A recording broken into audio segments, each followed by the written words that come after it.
Among the pantheon of corporations that have emerged out of Silicon Valley, Uber occupies a special place. The company is worth $100 billion. Hundreds of billions of dollars worth of trips and delivery orders have been booked using its app.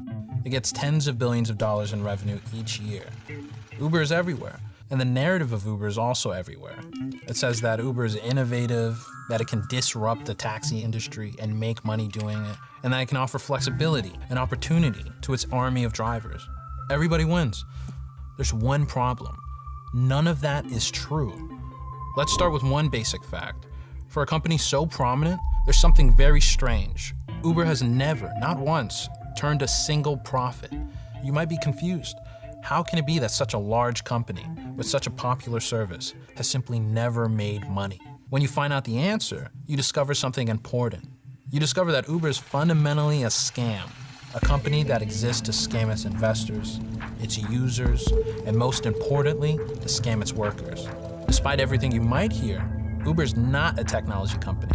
While the company may brag about its sophisticated algorithm, in reality, Uber is just another taxi company. There's nothing fundamentally more efficient about Uber than there was with your local taxi service. The business is the same. There's no real way to innovate someone driving someone or something from point A to point B. Using an app to match riders with drivers is so simple that local taxi companies do the same thing. In fact, Uber is less efficient than taxi companies.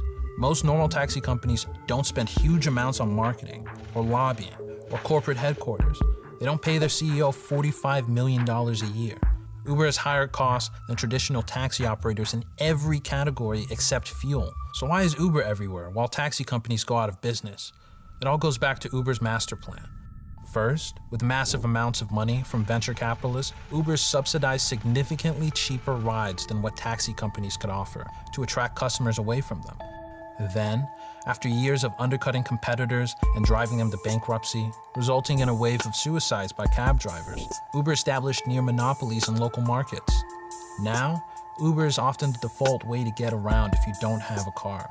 And once Uber has eradicated its competition, it can make itself profitable at expense of users and drivers, raising its fares to what taxis offered or higher, while pushing down drivers' wages.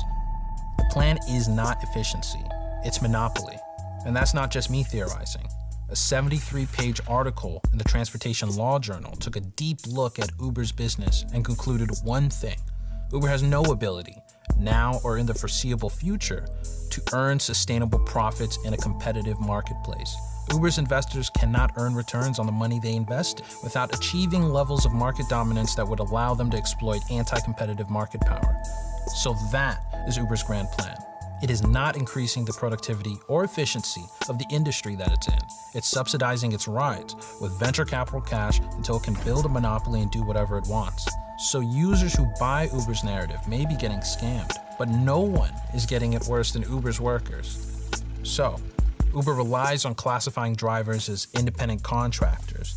In the United States, that means an individual provides services to a company, but is independent of the company and its control. Uber says that because drivers can choose what work to accept and for how long, they're fully independent. Now, most of Uber's workers drive part-time, but they actually do relatively little driving, and 90% of them quit each year. The majority of Uber's labor is done by a smaller group of workers who drive full-time for the company. So who are these drivers? In cities like New York, the vast majority are immigrants from places like India, Bangladesh, and Haiti. They desperately need cash to support their families and send remittances back home. These are people at the very margins of our society. And how does Uber treat them? Uber treats them like a pool of cheap labor, easy to exploit and then discard. Uber's always been clear about one thing. It does not care about its drivers. At Uber's Greenlight centers, where drivers register with the company, they were not even allowed to enter bathrooms reserved for employees. In fact, when Uber was talking about how it would become profitable, it stated clearly that it wanted to get rid of its drivers and transition entirely to self-driving cars. But Uber's technology was so bad that after burning billions of dollars, it had to give up. So for now, Uber is stuck with its drivers. And in order to appear like it's coming closer to profitability, it's been cutting their wages since 2015. Whenever Uber increases its cut from each trip or reduces the minimum rate for drivers, its margins improve by that much immediately. As a result, Uber drivers regularly earn less than the minimum wage.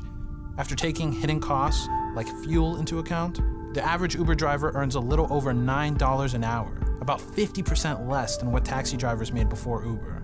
In fact, half of Uber drivers live at or below the poverty level. 20% of them have to use food stamps to survive. Unable to afford a home, some drivers even sleep in their cars. Drivers with nothing to their name get trapped in predatory car rental schemes promoted by Uber. They garnish your wages until you've paid it off with interest. One study from Georgetown found that a third of drivers reported falling into a debt trap. Some ended up earning less than $5 an hour. And because its drivers are technically independent contractors, Uber can avoid pesky requirements like minimum wages, health insurance, or paid sick leave. Drivers can't unionize to bargain for better conditions.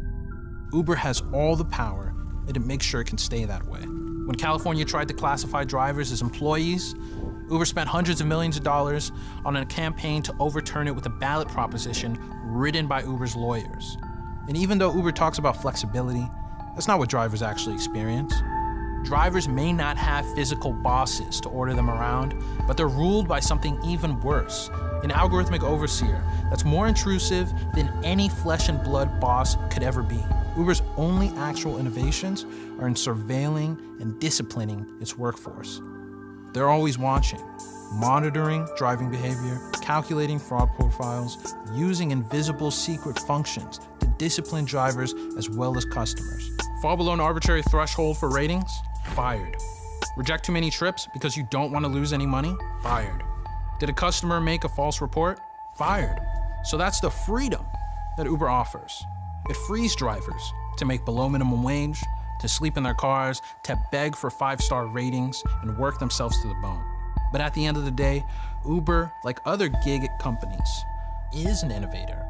Not in technology, but in exploitation. It's leading the war against labor in ways other companies never thought possible. It oversees a pool of atomized, ultra-exploited laborers, writes its own regulations, and has done it all without earning a single cent of profit. Imagine what sort of world they'll need to start making one. I'm Edward Ongweso Jr., staff writer at Vice for the Gravel Institute.